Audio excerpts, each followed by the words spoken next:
समस्या आने पर समाधान की ज़रूरत पड़ती है। एक भिखारी की कहानी। नमस्कार, जय श्री राधे, जय श्री कृष्णा। दोस्तों, आज की कहानी एक भिखारी की कहानी है।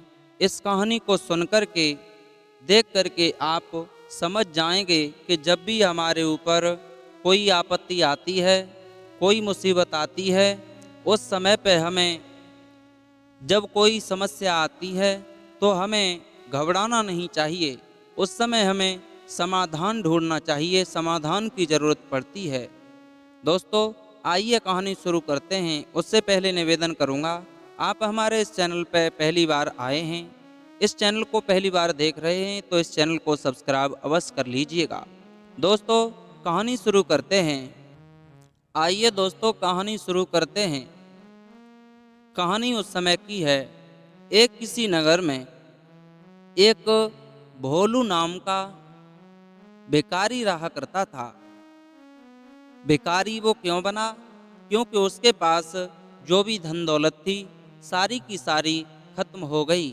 पत्नी बीमार पड़ गई, पत्नी भी खत्म हो गई। अब तो जब उसके पास कुछ नहीं बचा तो बेचारा करता ही क्या। उस पत्नी के इलाज में जो भी धन दौलत थी, जो भी माल जेवर था, मकान था, सब कुछ बिक गया। सिर्फ उसके हाथ में कटोरा रह गया। दोस्तों, जिस समय वो भोलू नाम का जो भिखारी था, वो घबराता है और कहीं सड़क पे बैठ जाता है, पड़ा रहता है। उसे पता नहीं रहता है कि किस समय मैं क्या कर रहा हूँ। एक पागलों जैसा हो गया।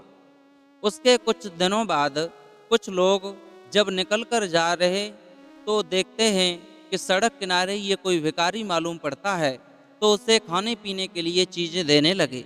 और जब खाने पीने को चीज़ें देते हैं, वो बेचारा भोलू उसी को खा कर के गुजारा कर रहा था।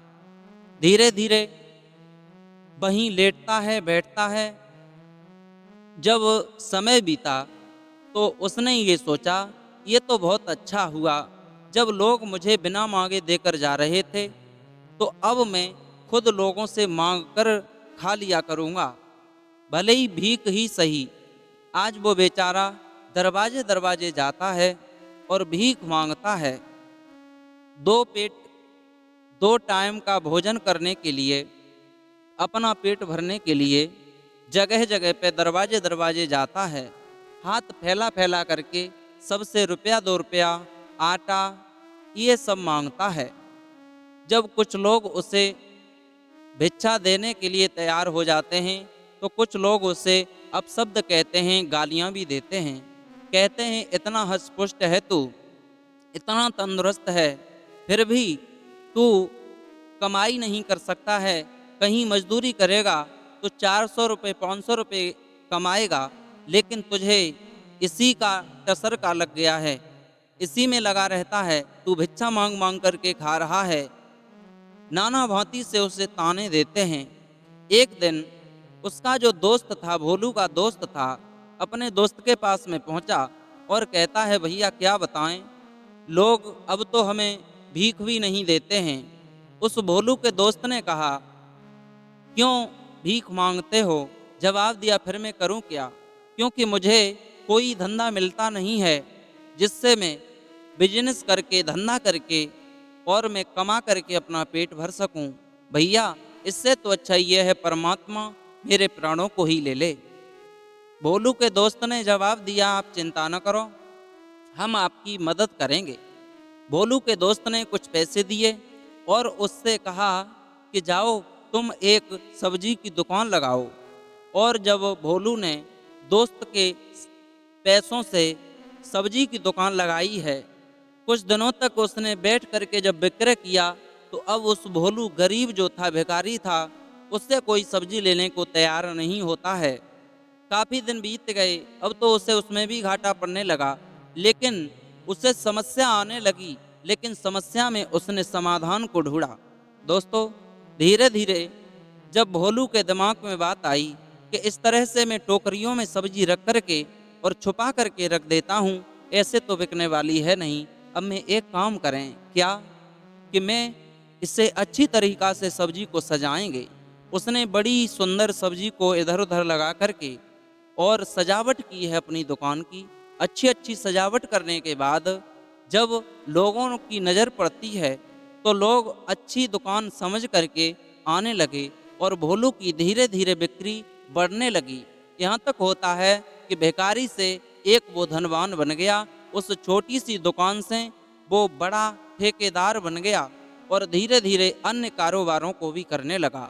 मित्रों, इस प्रसंग से हमें सीख मिलती है, कभी कार्य कोई छोटा न समझना चाहिए। छोटे ही कार्य से बड़े होते हैं। जब भी हमें कोई समस्या सामने आती है उस समय हमें समाधान ढूंढने की ज़रूरत पड़ती है, क्योंकि जो भिखारी था वो भीख मांगता था।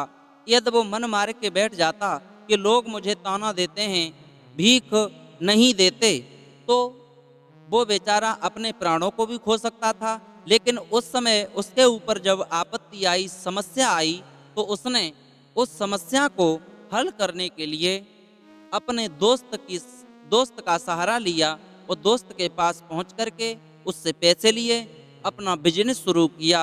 छोटी सी दुकान से वो बड़ा व्यापारी बन गया।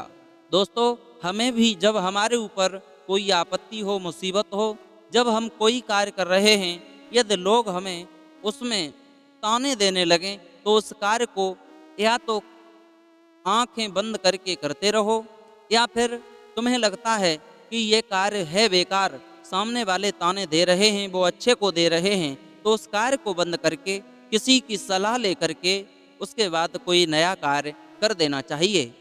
सफलता अवश्य मिलेगी। मित्रों, आपको ये वीडियो अच्छी लगी होगी, उम्मीद है। यदि अच्छी लगी है तो चैनल को सब्सक्राइब करें, लाइक शेयर कमेंट करना न भूलें। फिर मिलेंगे ऐसे ही नए इंटरेस्टिंग टॉपिक के साथ, मोटिवेट करने वाली कहानी के साथ। तब तक के लिए सभी भक्तों को जय श्री राधे, जय श्री कृष्णा, जय हिंद, जय शिव।